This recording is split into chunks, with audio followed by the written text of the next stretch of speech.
Greetings, my fellow YouTubers, and welcome to Big D's Entertainment Rankings and Reviews. My name is Doyle, better known to y'all as the Big D.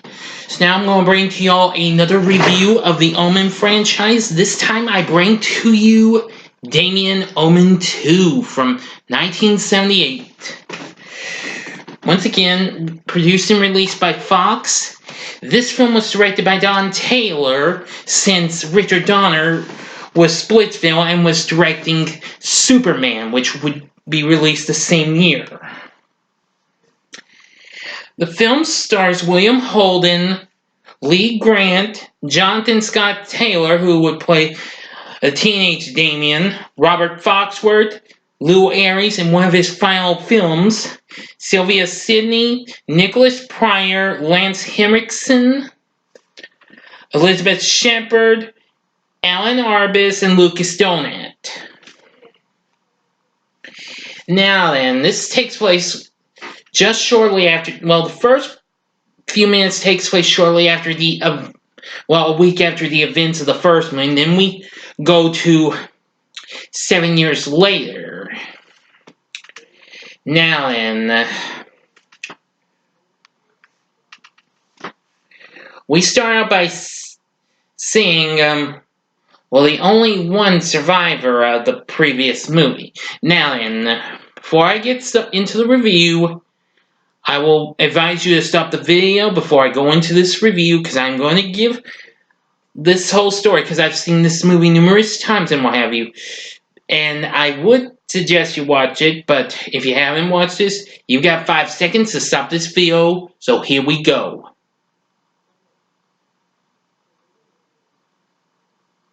Okay, you've been warned if you watch this without watching the movie. Okay, now where was I? Oh, yes.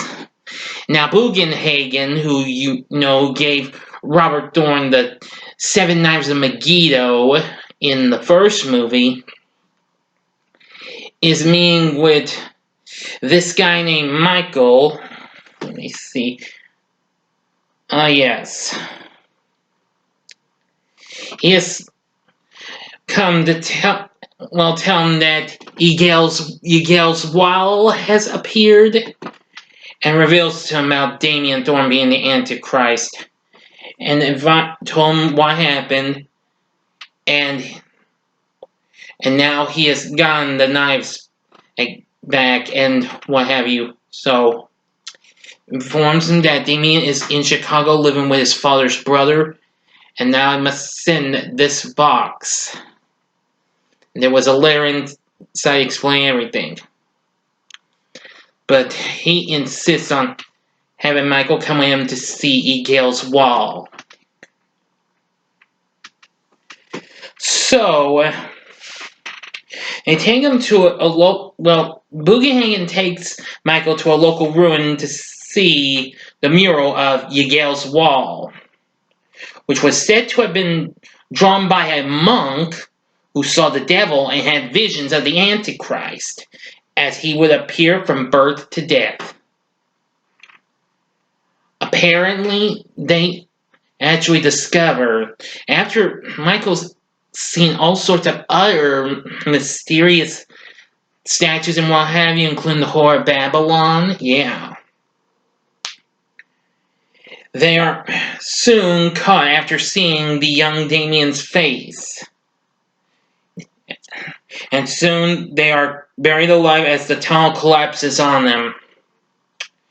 So, we go 7 years later to where, preteen Damien is now living with his uncle, Richard Thorne, who is played by William Holden, who, before I get to this, actually, he was considered to be the actor to originally play Robert Thorne in the original, but he turned it down and it went to Gregory Peck. So now they got him to do this movie, and his wife, Anne, played by Lee Grant, who has appeared in numerous movies and TV shows. Actually, the same year this came out, she appeared in the extremely underrated cult classic horror disaster flick known as The Swarm. So Damien is getting along well with his cousin Mark, played by Lucas Donat, and he's sort of considering him a brother to him, and is Richard's son from his first marriage. So he is enrolled in the military academy, so is Damien. But Damien's despised by Richard's aunt, Marion, played by Sylvia Sidney, who later that same year, she would be in her only performance as Mr. Carlson's mother on TV's WKRP in Cincinnati. Before that role went to Carol Bruce. Yeah. Thought I'd give you a heads up on that. Well, she sees him as a bad influence on Mark, and demands that they be separated when they're having, a bit of a dinner with the curator of the Thorn Museum, Dr. Charles Warren, played by Nicholas Pryor. He's done several TV series and movies, and about 5 years later, he'd actually gone to play Tom Cruise's dad in Risky Business. Thought I'd give you a fun fact on that person.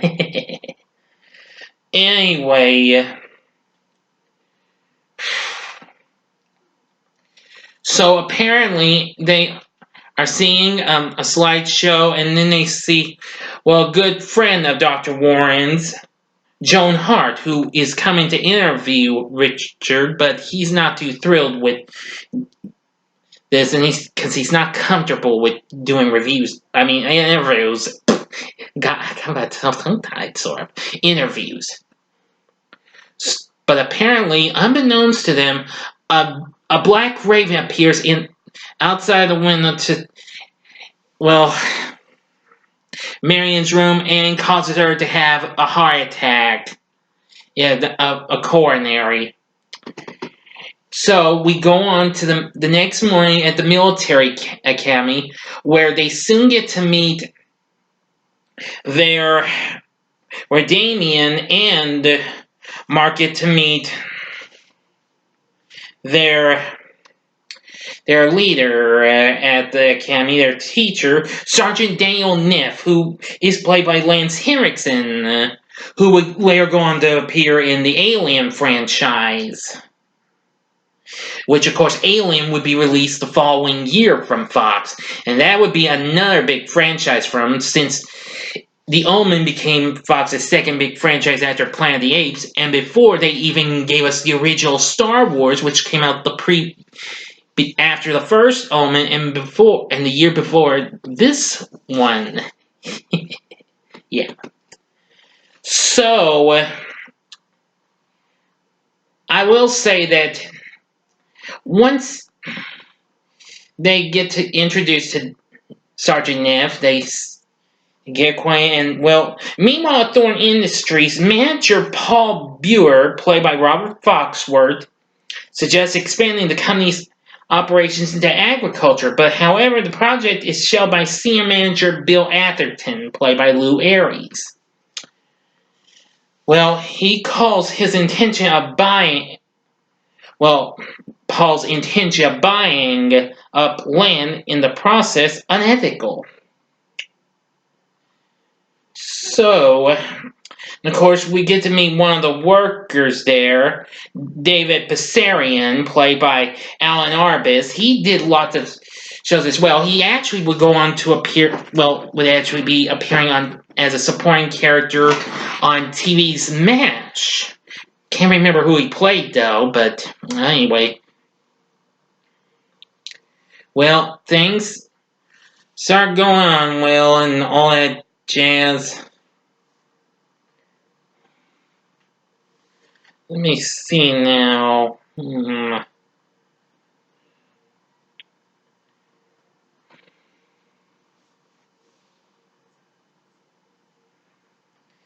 But apparently, later on, Miss Hart later encounters Richard as he's leaving work and reveals that she knows knows about Damien, what have you. Damien being and all that jazz, and that she knew Keith Jennings from the first movie. Yeah. So she's thrown out of the black car that Richard's in, and apparently he rides off with chauffeur Murray, and well, she soon arrives at the museum where, well, she meets with Dr. Warren and Anne. Yes, well, while Dr. Warren's responding to something, Miss Hart speaks with Anne and what have you and asks about Damien, but apparently tells him to stop, that Richard's very upset. Believes they're in danger, but she's not sure. So she goes to like this sporting event and sees Damien, and she's driving off on a deserted road where her car breaks down, and soon, well, apparently she sees like a kind of like a house, a farmhouse, just a few feet from, not feet, miles. I don't know what the hairy hick. The Raven appears, comes out and gives one of the most cringeworthy moments. Pecks out her eyes, she can't see, and is killed by a semi truck, which kind of has the cheesiest death. Hit and then hits right in the front top of the semi and gets knocked over and everything. Meanwhile, it's soon to be Mark's big day, his birthday, and well, they're just enjoying their snowmobiles and what have you. That's really cool. So, anywho, it soon goes to the party, and apparently, at Mark's party, Paul manages to make up with Mr. Atherton. One of you, and Paul managed to make friends with Damien and all that jazz. But apparently he's not even doing the killing because he doesn't know it yet. And soon Mr. Atherton dies when they're playing ice hockey and falls through the ice the following day, and well, terrible. So anywho, now it is revealed the next day at the academy, Sergeant Neff is revealed to be a secret Satanist, I meant. So soon Damien learns of his true nature and flees the academy after reading that line from the Book of Revelations. So, and he's like, why? Why me? So, things continue to go on and what have you. So, apparently, Damien brings Mark and his friends over, some of his friends and others, to the Thorn Industries building, where soon something takes a turn for the worst. Where Bessarion and an assistant of his is killed easily by being suffocated from toxic fumes during an industrial accident. It injures Damien's class, but not Damien, though. So, in the hospital, Richard's meeting with Dr. Kane, played by Meshach Taylor, who years later would become a big star of TV's Designing Women fame. Well, he reveals that Damien wasn't infected at all by the gas. Wasn't affected. Well, I mean, affected, not infected. Sorry. I hate it when I get my words wrong. So, apparently, when Damien doesn't want to stay, because he wants to keep Damien for a few more days to run some additional tests. So, apparently he does, and learns that he has a different cell structure of the jackal. So, he's not surprised by this. He goes there, and here comes one of the most intense that kills the elevator scene. Manages to go, but it somehow goes up and sat down like he wanted to. So it stops and plummets down and hits close to the bottom. And suddenly let's see now, let me see. Oh yeah, the elevator cable comes down, and just like that, because Doc King isn't even yet, and suddenly, ooh, that's gonna hurt! Slice right through the torso like a hot knife through butter. Ooh, yeah, you didn't think you'd be expecting that, huh? Well, so anyway, after that, they're just trying to, mellow out and what have you, and soon, Dr. Warren finds the box Boogahagen sent and brings it over to the Thorn place and explains it to Richard. Yes, and he says that his brother was mentally ill and what have you. Yes, so he believes if what Boogahagen says in the letter that, it was still in the box, wasn't sent to him, actually. Yes, and he now believes that, Dr. Warren believes that Damien's the devil's son now, but Richard's not too thrilled. Unbeknownst to him, Mark hears it and he reads the Bible and learns of everything. The next morning, he goes out into the snow, and once that happens, Anne's shocked by this. And then, Richard now believed the whole cold, hard truth. That his brother was shot in the church only when he was trying to stab Damien. Tells him to forget everything. And then Richard sees Damien outside. So they decide to bundle up and go out with them. And then Damien's looking for him. And soon he catches up and is like, "Why are you running away from me, Mark? Like, I know who you are." Yeah, it's like you do. Dr. Warren knows. I ever heard him talking to Dad. What did he say?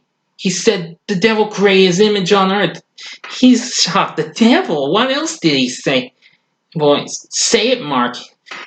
He says you're the beast. It's like, come on. What are you talking about? It's like, I've seen what you can do. Your father tried to kill you. They say he was crazy, but it was because he knew. And he's going like, I love you, Mark. You're my brother. You're like my brother. No. Then he just screams, no. It's like, you are my brother, and you mean more to me than he. It's like, the beast has no brother. Don't call me your brother. It's like, listen to me, Mark. It's like, admit it. You killed your mother. She wasn't my mother. I was adopted. I was born of a jackal, and it's like, yes, born in the image of the greatest power in the world, the desolate one. And it's risen in him. And this kind of reminds me of what we would see with Luke and Darth Vader. It's like, come with me, Mark. Join me. I can take you with me. No. It's like, don't make me beg you, Mark. No, Damien. And Mark, look at me, Mark. I'll ask you once more. Please come with me. And he shakes his head no, and soon Damien uses power to give him an aneurysm. Oh boy, that's gonna hurt. And soon they're shocked. Richard and Anne are shocked. Damien screams in shock. Yeah. But anyway, Richard soon goes to New York and meets Dr. Warren, who's now half crazed in my view. He saw Yale's wall and what happened and everything. So they go to the train station where it's being stored in a cargo carrier. Soon, Richard is in shock when he sees the piercing eyes of the now teenage Damien's face. A switching locomotive impales Warren and crushes him against the carriage, destroying the wall and convincing Richard beyond doubt that Damien is the Antichrist. Upon his return, Richard has Damien picked up from his graduation at the academy after he receives a special honor. So he takes Anne to the museum. And they find the daggers in Warren's office. Yes. But apparently, Damien shows up and hears everything.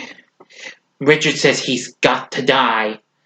And soon Anne has the daggers and stabs him. There's your daggers. And reveals, I've always belonged to him. Damien is shot and then uses power to create a big fiery blast from the boiler, causing Anne to be engulfed in flames. Yep. And then gives an evil grin and leaves. We hear a bit of the Ave Satani with additional music and from the first movie. The fire department shows up, and Damien's outside where Murray's at their car and gives a mad look, just like in the first movie. Not quite as happy as the first movie. And that's the end. Would I recommend Damien Omen 2 if you have seen it and want to see it again? Hell yeah, this is good. It does have a few slight flaws, but still, I did enjoy it just almost as much as the first one. Well, actually, just as much. I still like the first one a whole lot more. Anyway, the cast is very good. I liked some of the stories. Some of the kills were pretty good. Some are hit or miss, but more hit than miss. And of course, once again, we got a good soundtrack from Jerry Goldsmith. I have to say, it was just as good as the first movie's soundtrack. So anyway, I think Damien Omen 2 is worth checking out. If you went through this review while watching the movie, can't say I didn't warn you, because the first time was only a warning, as it says in the poster for the actual movie. Now, please tell me what you thought about Damien Omen 2 in the comments section. Like and subscribe to my channel and be a part of the Big D Nation. And join me again tomorrow when I review the third installment of the Omen franchise, 1981's The Final Conflict. Thank you for watching, and if you liked what you saw, check out these previous horror-themed videos. In the upper left-hand corner is my review of the recent hit horror flick Midsommar, or some people call it Midsommar, but I'm still calling it Midsummer, and which is very good. Yeah, check that one out. And in the upper right-hand corner is my review of the first Omen movie that I did earlier today, and in the bottom right-hand corner is the button you can click to go to my channel and subscribe. But mostly to subscribe than to go to it. And check out more fun rankings and reviews with moi. So, thank you again for watching. Until next time, I'm the Big D saying, see ya!